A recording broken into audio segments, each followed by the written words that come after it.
Hey everyone, it's Sarah, and it's Saturday, and I decided that I really liked the topic for this Saturday, so I was going to do a video, but I'm actually going to be taking a break for quite a while, but I'll come back.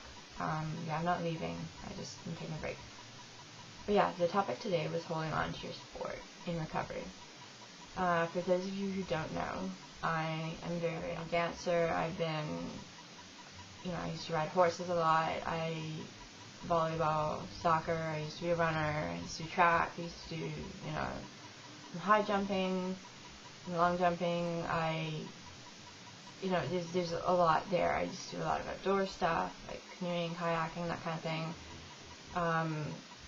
But most notably, I actually swim at a really, really high level. Or I did. I retired a year ago. But basically, I swim at a very, very high level. I have friends that have gone to the Olympics. I have friends that have gone to Pan Am trials or Olympic trials. My coaches have all gone to the Olympics, that kind of thing. So it's, when I say that I know how to hold on to sport and recovery, and I know that that's probably one of the only things I really know how to do in recovery, I actually do need it. And it's really important that you do it the right way. Unfortunately, a lot of people end up using their sport to either hide their eating disorder. It's a lot easier to convince people that it's normal to be very, very thin or very slender if you're training 40 hours a week. Or they use their sport to further embrace their eating disorder by burning more calories. Or what's really unfortunate is the sport ends up facilitating an eating disorder.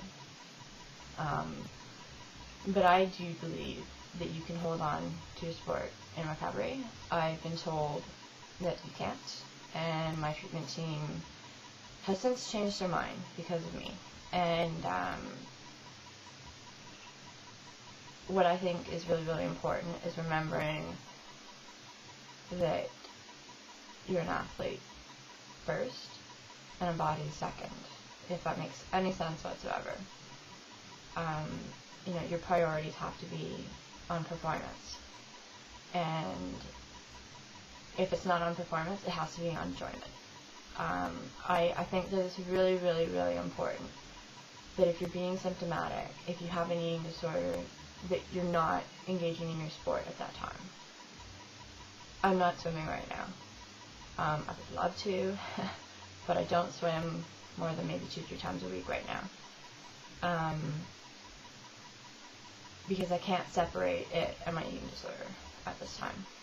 It's absolutely imperative that you do that, because if you're engaging in the sport while you're symptomatic, you're sitting there and you're berating your body, you're criticizing your body, you're harassing your body over and over and over again, and you're not enjoying your body. You're not noticing that your body does really incredible things, that it moves really fast, that it is extremely graceful, that kind of thing. You have to be remembering that every single moment you're in that sport. And if you're not, then you at least have to be remembering you're having fun. And if you're not doing that, then you shouldn't be doing the sport. If you're berating your body, if your sport is for your eating disorder, you need to not be doing it. The other thing too is that if you need to find a way to have over-exercise symptoms as a method of purging, I would actually, at this point in time, recommend that you go find something else to do that. So if you're a runner, don't use running as a way to purge those calories. Use something else. That way, when you return to your sport, it's basically trigger-free. There's no eating disorder around. And you can be yourself in that sport and not worry about having to, compensate or worry about triggers or that kind of thing, and you can enjoy your body. The other thing too is prioritize your activity. Swimming at that level, the elite level that I do, or the really high level that I do, is hard. It's not the swimming that was hard. That's not what I found hard at all. It was the cross training. It was the weights that we did on a regular basis 2 to 3 times a week. It was the running that we did like 2 or 3 times a day.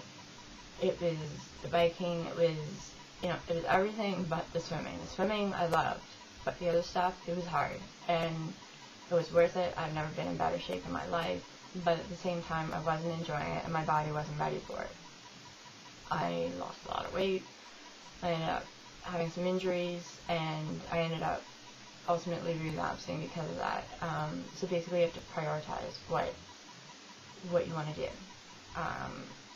For most people, you need to recover fully and be in a good place in recovery before you resume an elite level, like an intense, crazy level of training. Otherwise, you will relapse instantly. But for some people who, their sport was a part of them before their eating disorder was, and a large part of them, they just have to watch what they do in terms of, maybe stop a little bit of the cross training and swim a little bit more, or that kind of thing. The other thing is that you have to listen to your body, obviously. Once you've reached maintenance for you, stop counting calories. I'm serious. The number, when I was training, when I was swimming, the number of calories that I ate was literally in excess of like 5,000. And everybody was on our 19. We literally could not get enough into our body. And if I counted those calories, I would have lost my mind. So it's not necessary. Once you reach your maintenance, you have enough. Just let your body eat what it wants, when it wants. And it knows metabolically what you need. And if you tried to figure that out for your body, you would drive yourself mad, even if you didn't have an eating disorder, because it can't, you would need a certain level of protein, you would need, that kind of thing. When you have cravings for something, it's because your body wants that. Most people have cravings for starch and sugar because that's what they want. That's what their body needs, and it's usually because they're hungry, and glucose and carbohydrates are the only usable form of energy. If you get to a point where you have a lot of that, and you don't need that so much, you will crave protein. I've gotten to that point. And so it's just, you have to really, really listen to your body, because it knows best. And enlist the help of others, of course, tell everybody around you that this is what you're dealing with. The less of a secret it is, the better. Enlist the help of coaches. They do actually go to school, and they learn about this for good reason. I've taken a lot of the courses that most coaches take, and they're very, very, very insightful. There's research out there that suggests that if coaches ask their athletes to lose weight, which sometimes happens, and it sometimes has to happen at an elite level, that if they give their athletes the tools and the means to do so, the chance of developing an eating disorder drops like 98%.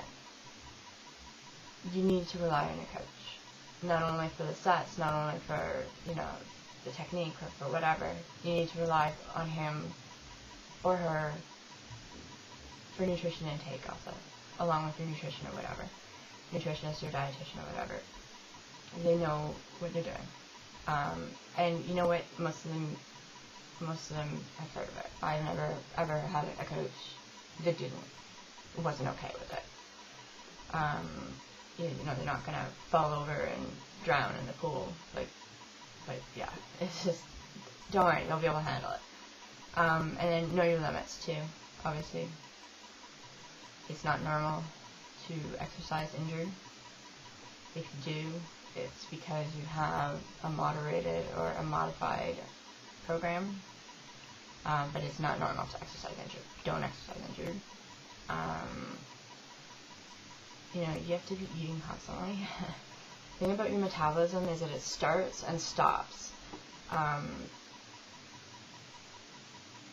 And it's quite affected by your exercise levels. It starts as you act, it's going on all day, obviously, but it starts as you start to exercise, it increases. and it stays at an increased level for several hours after. So if you're active 4 or 5 times a day, your metabolism is at an increased level for most of the day. So you need to be eating before, after, possibly during. There are Ironman athletes, like people who do the really, really long triathlons, like the 112 bike, the marathon, and the 2400K swim or whatever. They're eating while they're running. They're eating while they're biking. You know, not while they're swimming, that's a bit difficult. But it's really important that you continue to fuel your body. And then be realistic. Healing takes a really, really long time. You may never get back to the level that you're at. I had to come to terms with that. And, you know what, just enjoy it. If you're not enjoying it, go find something else to do. It's not worth it if you're not enjoying it. Yeah, so that's it, I guess, for now. And I will see you in good time. And have a good week.